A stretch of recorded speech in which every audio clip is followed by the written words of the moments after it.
Shabbat Shalom.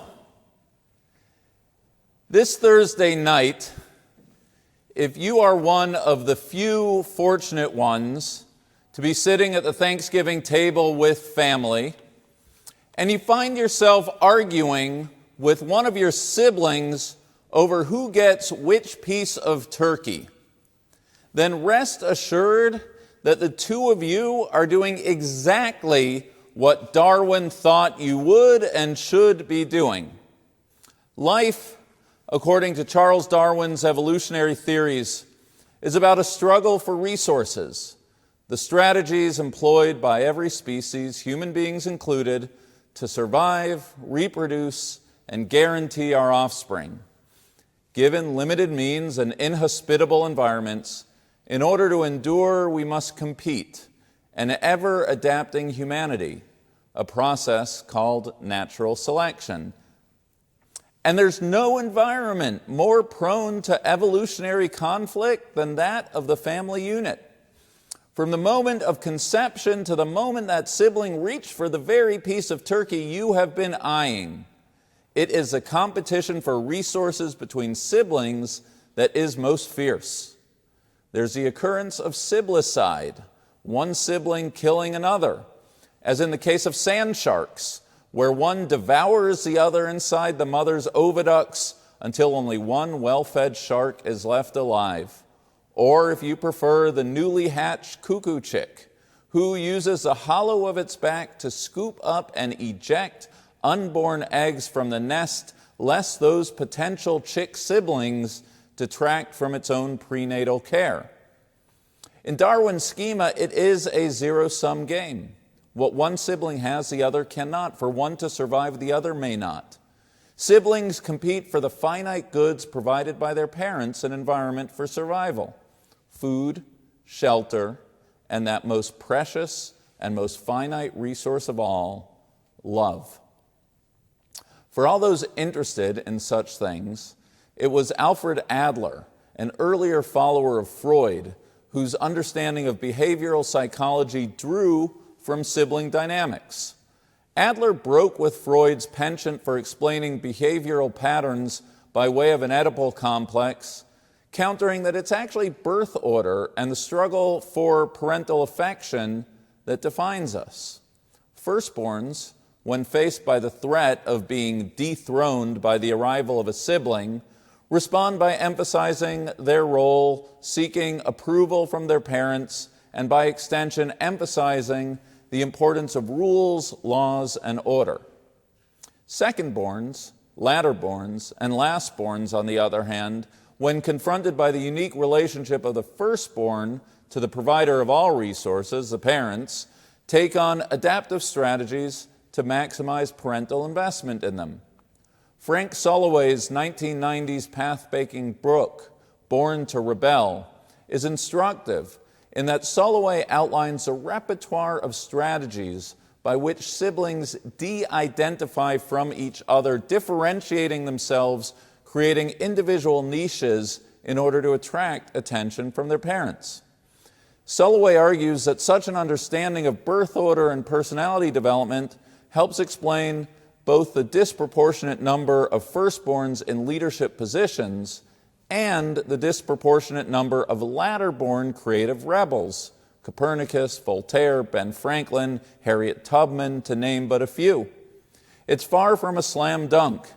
Adler and Soloway's conclusions are fiercely debated, and even they would agree that there are a million other factors determining personality, including sibling gender, spacing, and age, and of course, non-familial environmental factors.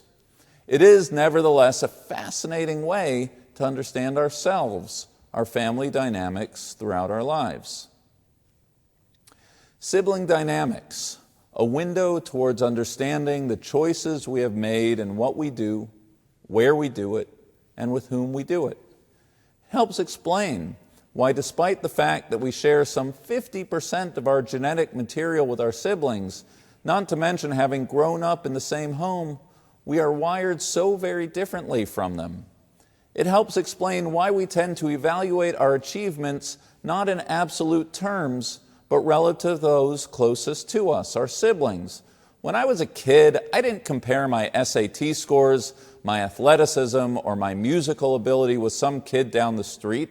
I compared myself to my brothers. By extension, it helps explain why we allow ourselves to be assigned these deterministic labels. I'm the funny one, the pretty one, the smart one. Labels that can shackle our self-understandings well beyond childhood.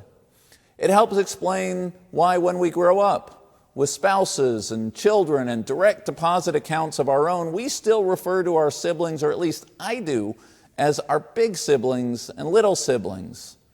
Darwin, Adler, and Soloway don't explain everything, but they help explain an awful lot about ourselves and the family dynamics that shaped and continue to shape us. And you want to know what else they help explain? The Torah reading. The story of Esau and Jacob is one of the most well-known, most studied tales of sibling rivalry of the biblical canon, if not all time. And while the biblical account antedates Darwin by a few thousand years, it will prove, I believe, very much in sync with his evolutionary understanding of human nature, providing us with a renewed appreciation for the contours of our ancient narrative and affirming its enduring lessons for us today. Our Parsha's name is Toldot, which means generations, a fitting title given the subject of survival, reproduction, and the passing down of attributes from one generation to the next. In this particular story, the possession in question is God's covenant of land, progeny, and blessing, first established with Abraham, passed on to Isaac, and now, in the opening lines of the Parsha, contained within the womb of our matriarch Rebekah. The two struggled inside Rebekah, and though God does not make the pain go away, God responds to Rebekah's cry by saying, "V'rav ya'avod sa'ir," the older will serve the younger. In other words, God indicates that in the case of her offspring, an equitable allocation of covenantal blessing is not in the cards. They may not be sand sharks, but as Esau emerges first, his brother Jacob follows, clutching Esau's heel, which is why Jacob Yaakov means a heel grabber. How extraordinary and extraordinarily sad that the name, the label that Jacob receives is not his own, but rather in relation to his big brother. Whatever chance these two siblings may have had of establishing themselves on their own terms quickly dissipates as Rebekah and Isaac commit the unforgivable sin of favoritism. Intellectually, we may understand it. Rebekah, after all, knew from her exchange with God where this story was going. Of course, she was going to favor Jacob. And as for Isaac, perhaps due to his own tortured relationship with his father Abraham, saw something special in his outdoorsy, varsity jacket-wearing son Esau.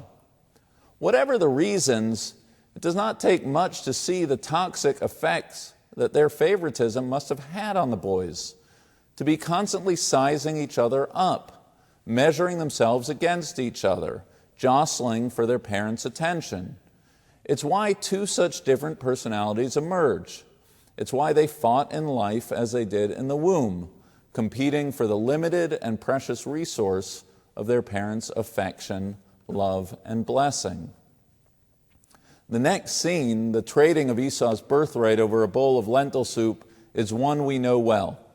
This year I was drawn to one particular midrash containing the rabbinic suggestion that the bowl of lentils was not just any meal, but a traditional meal of a person in mourning. Esau and Jacob's grandfather, Abraham, the midrash explains, had just passed. Esau had just returned from the hunt. Is it possible, I wonder, to read Esau's words, "Hinei ani holech lamut," I am at the point of death, to refer not to his own death, but to that of his grandfather? In the midst of loss, who cares, Esau may have thought, about a birthright? Jacob, on the other hand, saw things totally differently, just the opposite. The fact of his grandfather's passing prompted him to think ahead, to position himself, and take the necessary steps to secure the birthright for himself and thus perpetuate his own legacy.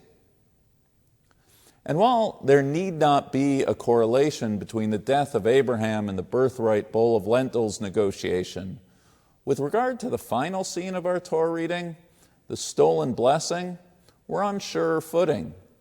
Isaac is well aware that he's about to die, and he calls his beloved sons Esau to prepare him a meal in preparation for the bestowal of his innermost paternal blessing.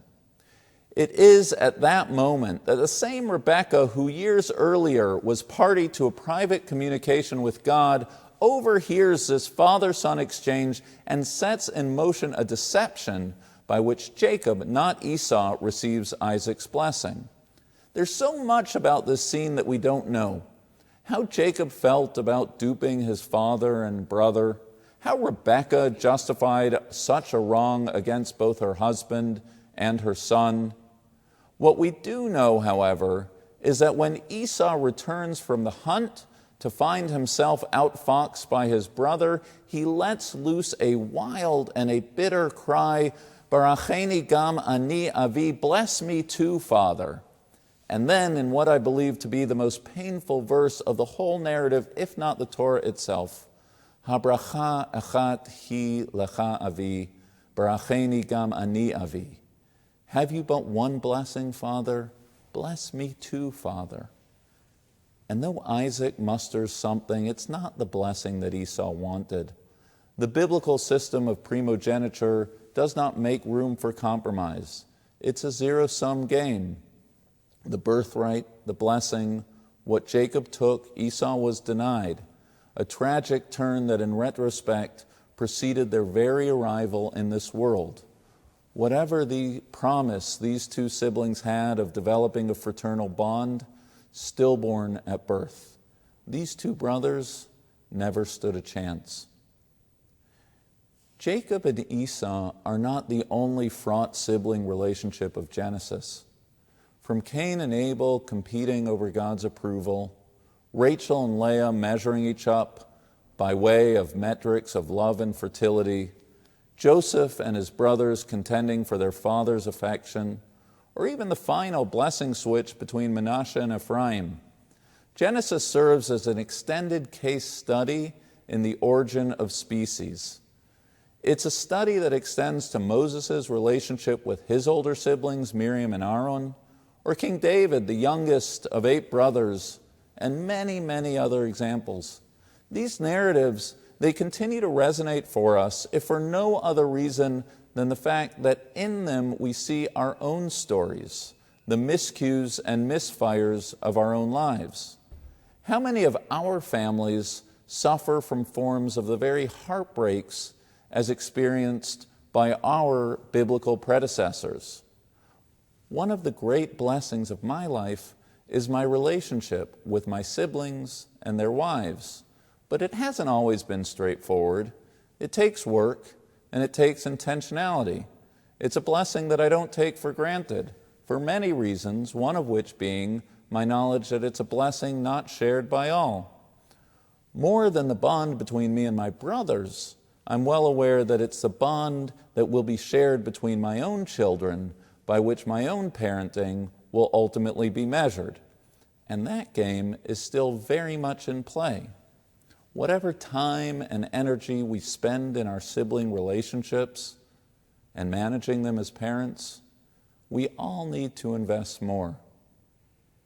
And yet, I will also say that for all the thought and attention we should give to siblings, birth order, and otherwise, it also seems to me that we must be careful to avoid the misstep of assigning excessive importance to something that none of us actually have any control over. None of us chose where we fell in birth order, nor for that matter whether we have siblings at all, nor whether our parents were clumsy or careful in their allocation of love and affection.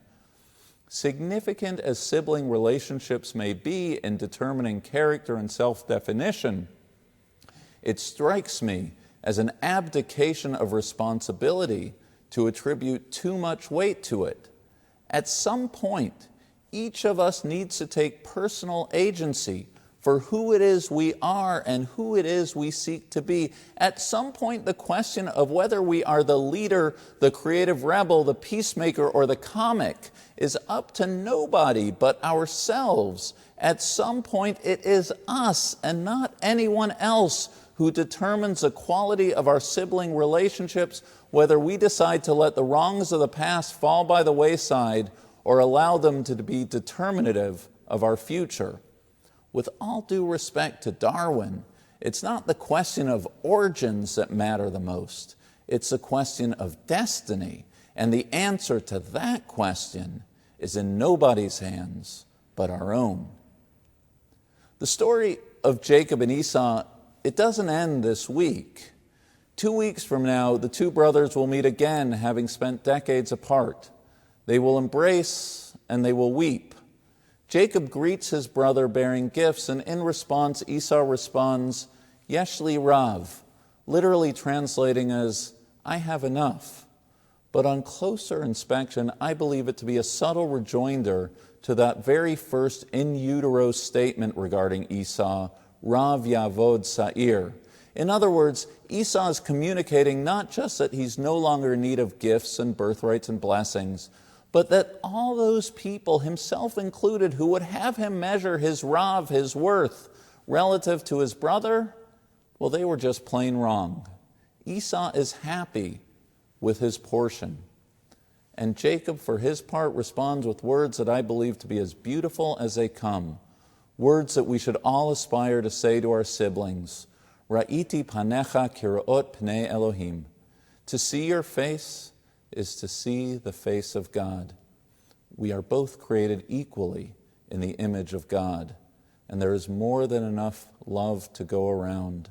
Your joys are my joys, your sorrows are my sorrows, your blessings are my blessings. Friends, Thanksgiving is just days away. Some of us will be with our brothers and sisters. Many of us, myself included, will not be.